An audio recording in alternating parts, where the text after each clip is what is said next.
Ok, bienvenidos a todos a este curso maravilloso que es el curso de profetas. Es un curso emocionante en el cual vamos a aprender mucho acerca de lo que significa la vida y los libros del Antiguo Testamento catalogados como libros proféticos. La vida de estos profetas que los escribieron y el contexto en el cual ellos fueron escritos. Así que el contenido del sílabo será dado en el momento oportuno, en una sesión en vivo, de tal manera que tengamos preguntas y respuestas acerca de lo que los deberes y las asignaciones del sílabo requieren. En este momento vamos a dar una pequeña introducción al curso de los profetas en la Biblia y en el Antiguo Cercano Oriente. Mi nombre es Michael Orellana, yo soy un arqueólogo bíblico del Antiguo Cercano Oriente y también scholar del Antiguo Testamento. Algo interesante, aquí tenemos el texto arameo y cananita. Este es un texto arameo y cananita del referente al profeta Balaam. Si un profeta nos viene a la mente, este es el profeta Balaam. Él, como ustedes saben en la Biblia, pronunció bendiciones para el pueblo de Israel, la misión para la cual lo enviaron fue realmente la de pronunciar maldiciones. Este documento puede ser datado acerca del año 800 a.C. Fue descubierto en 1967 y editado por primera vez por Hoftinger y Van der Kooi. Un poco difícil de pronunciar esos nombres.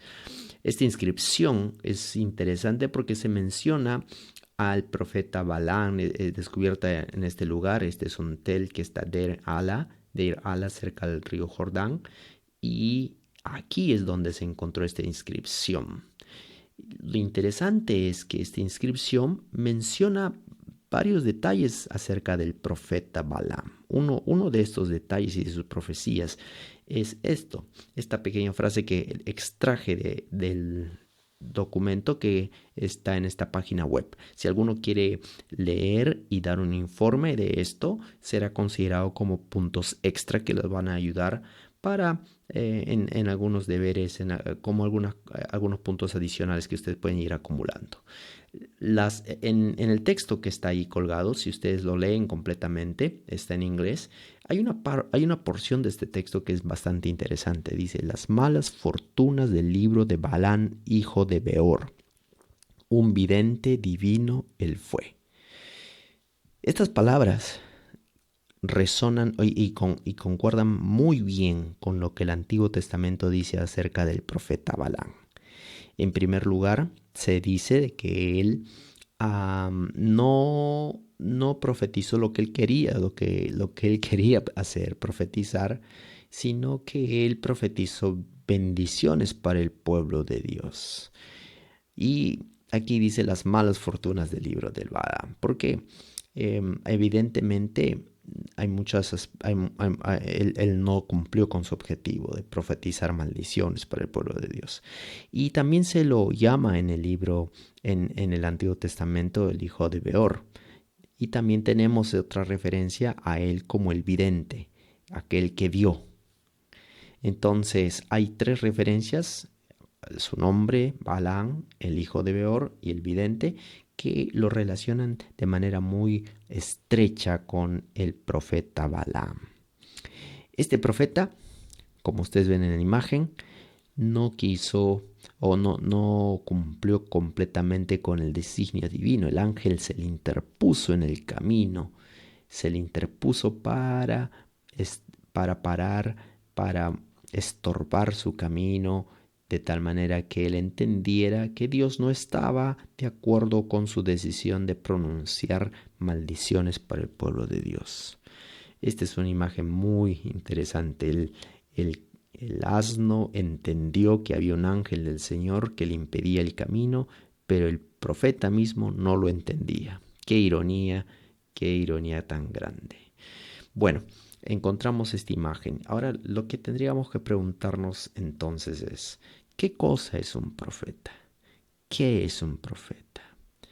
Y quizá una historia en la Biblia que nos puede ayudar a entender qué cosa es un profeta es la historia de Nabucodonosor.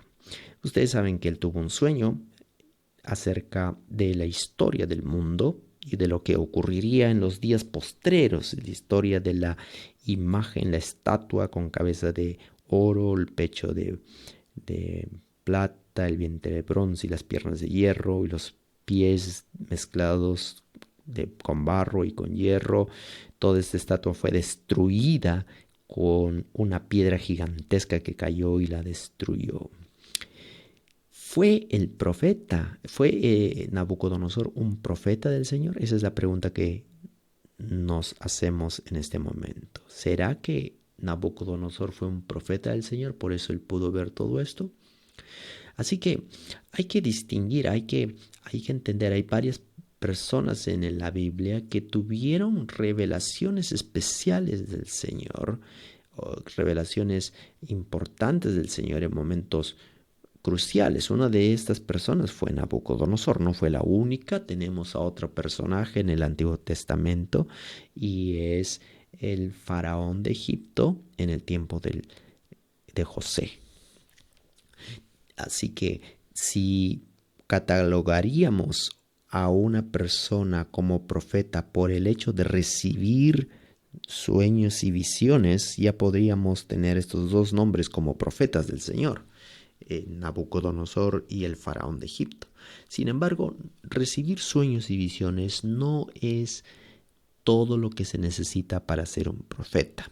En realidad debiéramos hacer una distinción entre lo que es ministerio profético y revelación profética. Son dos cosas que están relacionadas, pero no significan necesariamente lo mismo. Una revelación profética es aquella que Dios decide dar a alguien, en este caso fue dada a Nabucodonosor, y no ocurre necesariamente, esta revelación no ocurre durante toda la vida de la persona. La persona no viene recibiendo estas revelaciones continuamente. Son revelaciones que el Señor le da a una persona en un momento oportuno por razones específicas. Y este fue el caso de Nabucodonosor. En cambio, el ministerio profético es una actividad, es un llamado al cual Dios le da a una persona específica para que realice un servicio de comunicador del Señor a lo largo de su vida. Vamos a hablar más acerca de esto de manera muy específica cuando empecemos a analizar ciertos pasajes del Antiguo Testamento, pero de manera general, de manera amplia, nosotros podemos entender que el ministerio profético es el acto comunicador que una persona tiene como vocero de Dios, elegido y llamado por Él. Dios lo llama para realizar un servicio de ser una especie de embajador del reino celestial y con un mensaje especial. Nadie puede llamarse a sí mismo ni elegirse a sí mismo profeta. Eso es algo muy importante que tenemos que tener en cuenta, porque alguno podría pensar que alguien necesita estudiar para ser profeta. No hay manera de estudiar para ser profeta. La única manera de convertirse en un profeta es a través de un llamado del Señor. Bueno, ¿qué es lo que significaba en el Antiguo Testamento ser profeta? Hay un contraste muy grande entre ser profeta según la Biblia en el Antiguo Testamento y lo que significa ser profeta en el Antiguo Cercano Oriente. Por ejemplo, dentro de las costumbres en el Antiguo Cercano Oriente tenemos varios medios como los profetas trataban de ver el futuro. Lo que ustedes ven en la imagen es un hígado.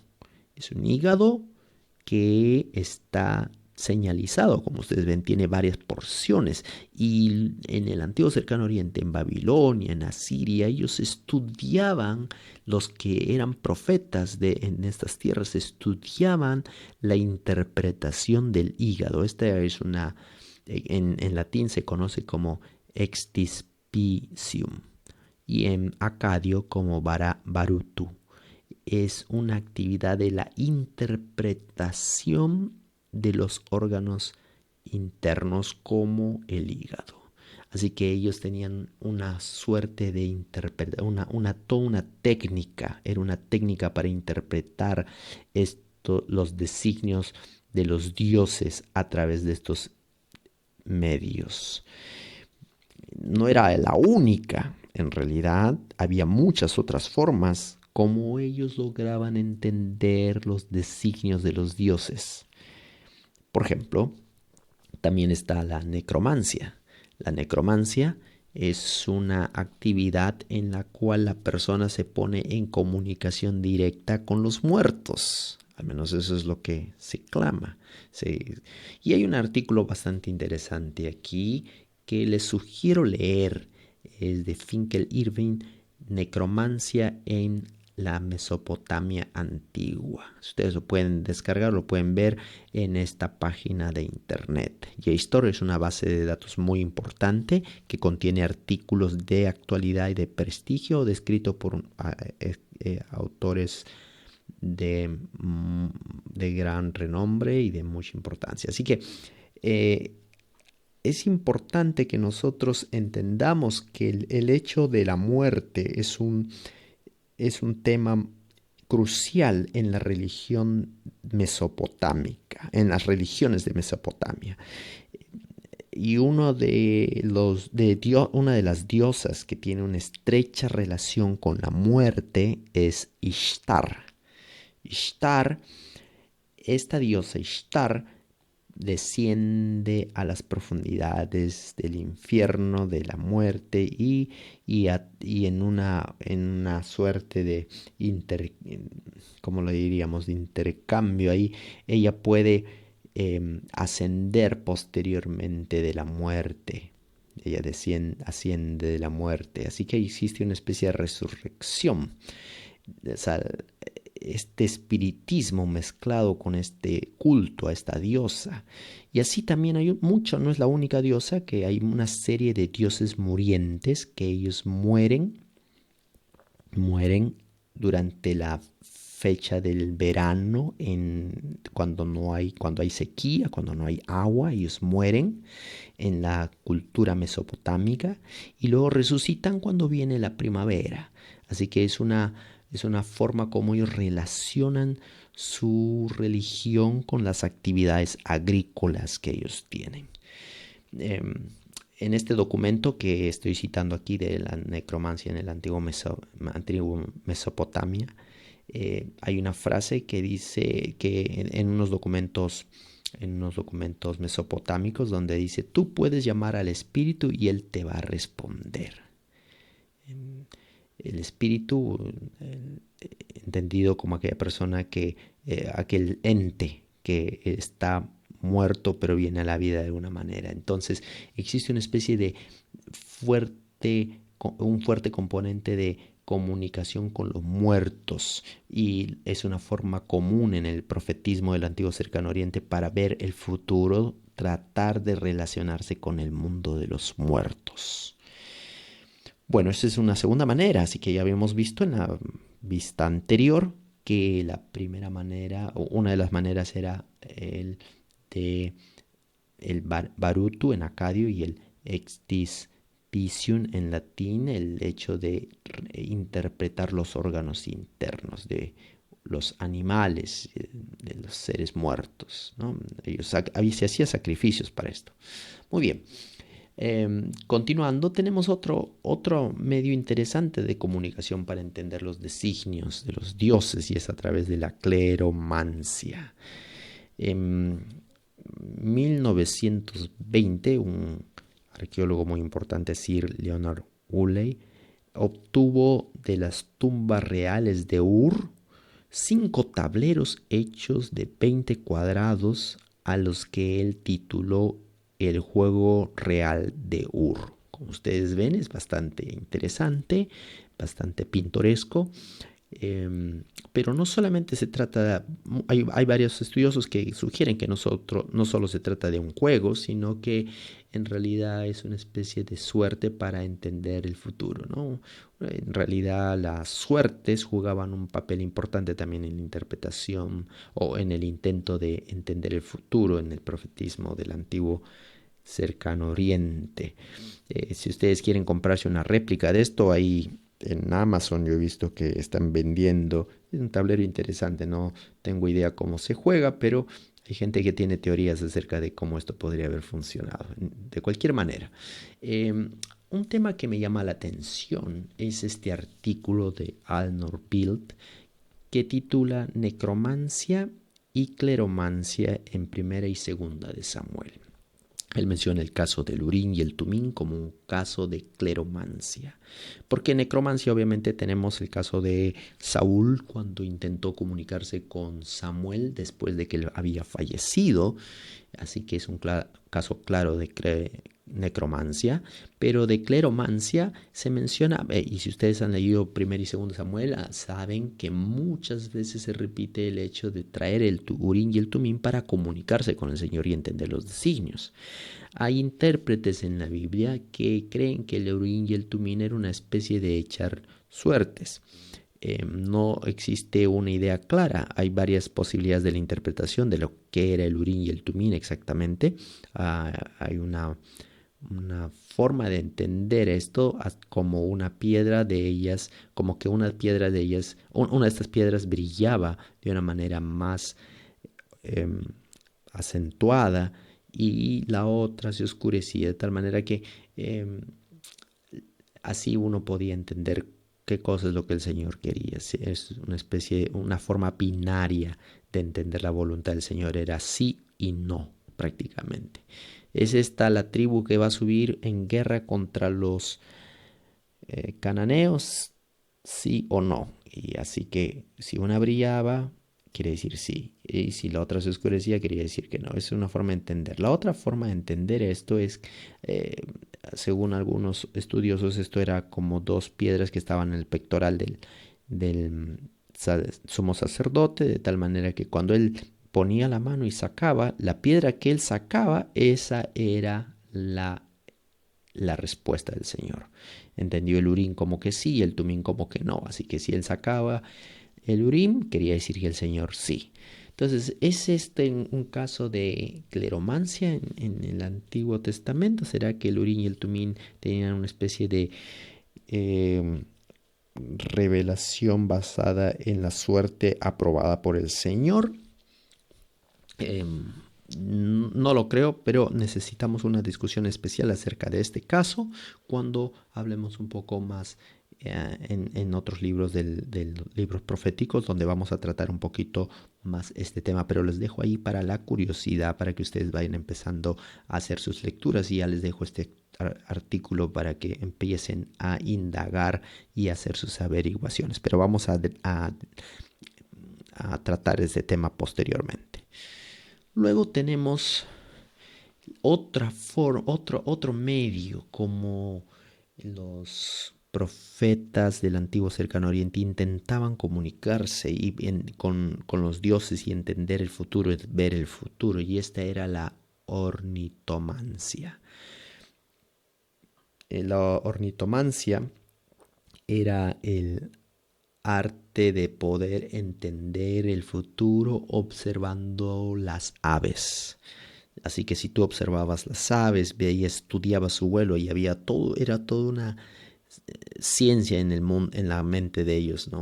En realidad nosotros lo catalogaríamos como una pseudociencia, porque no es una ciencia real, pero es una disciplina en la religión, en las religiones del antiguo Cercano Oriente, el estudiar cómo las aves vuelan y los diferentes vuelos que ellas tienen, la forma como se comportan, para entender las profecías y el futuro.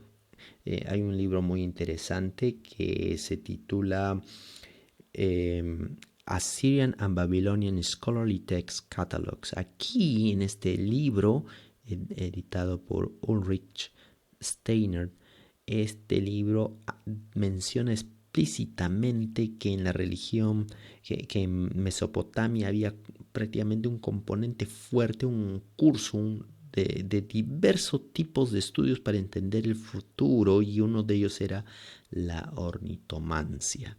Pero no era el único, en realidad se menciona junto con esto muchos otros que incluyen cosas increíbles como las piedras, la naturaleza, las estrellas.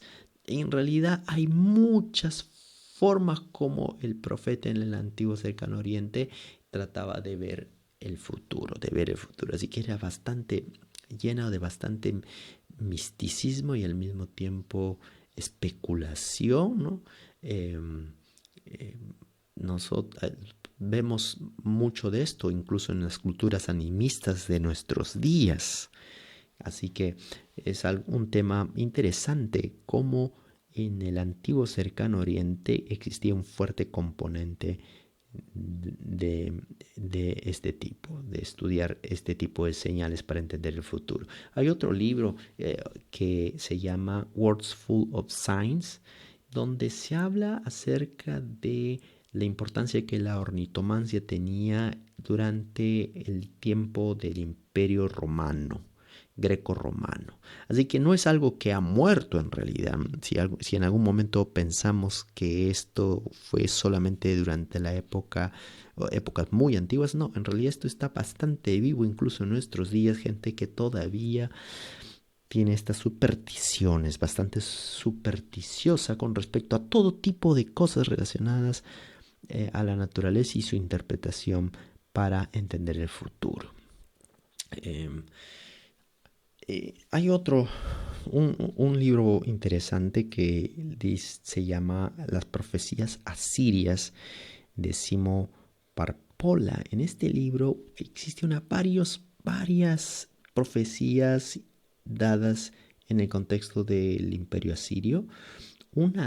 Algo que me llamó la atención en este libro es el árbol asirio sagrado que ustedes ven en la imagen en la derecha, este árbol asirio sagrado, y cómo fue entendido de manera numérica. Y ustedes ven los números ahí, si ustedes se dan cuenta, prestan atención, un fuerte componente del 6, ¿no? 36 ahí. Y esto influenció mucho. Si ustedes analizan cuando ven cómo el pueblo de Israel, cuando estuvo en Babilonia, eh, por varios años, ellos adquirieron mucho de estas supersticiones y esta forma de interpretación, la cábala, por ejemplo, la interpretación numérica de algunas cosas que están en las escrituras. Entonces, todo esto proviene pues del contexto del profetismo en el antiguo cercano oriente, donde existía la base de todo esto era el dualismo, la conexión entre el mundo de los vivientes y el mundo de los dioses. Había una conexión y todo esto era fundamentado en la idea de la inmortalidad del alma.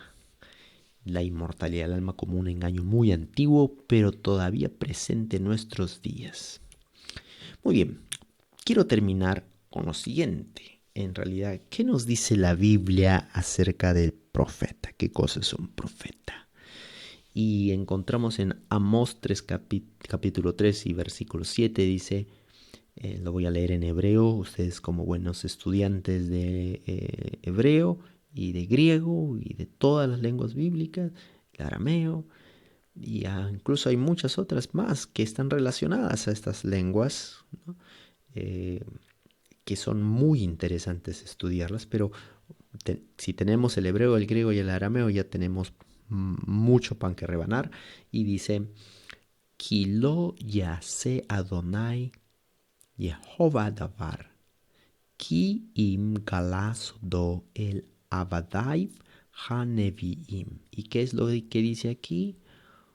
Kilo ya hace. ¿Qué es lo que significa kilo ya hace al inicio? Porque no, el lo es negativo, porque no es una negación, porque no, ya hace, ya hace está en imperfecto, ¿no? Porque no hará, es un futuro, no hará, el Adonai, Dios, el Señor no hará, que el Señor no hará, pero este Adonai no está solo, está Adonai Jehová. El Adonai Jehová es el Señor Jehová. El Señor Jehová no hará, no va a hacer nada. El Señor Jehová, ¿qué cosa es lo que no va a hacer? Davar. Davar es cosa o palabra, pero puede ser interpretado como cosa o palabra, tiene ambos sentidos, ¿no? También algunos pueden decirle asunto. He visto en algunas partes, algunos traductores que utilizan la palabra asunto para referirse a Davar, algún asunto. Pero esta frase, esta primera porción, entonces es porque no hará el Señor Jehová cosa. Así que tenemos la primera parte. El Señor no va a hacer ninguna cosa, dice. Y luego tenemos en el ado, como ustedes ven, lo he subdividido. La primera parte, esa primera oración, el Señor no va a hacer nada. Y la segunda parte es el ados, dice, porque, porque, ingala soto, porque si revela, revelar, galá es incluso descubrir, es como cuando está algo cubierto y se descubre. Este es un verbo bastante interesante. Sot es secreto o secreto, su secreto. El Señor no va a hacer nada si no revela su secreto, en otras palabras, si es que Él no revela su secreto. Y ahí viene la tercera porción, el A3. El Abadai. El Abadai, él es una preposición hacia, a Abadai, sus siervos, a sus siervos. Levet es una idea muy importante en el Antiguo Testamento. Generalmente, bueno, tenemos por ejemplo a Moisés, Eved del Señor. Eved, él es considerado un siervo del Señor, ¿no? Un Eved.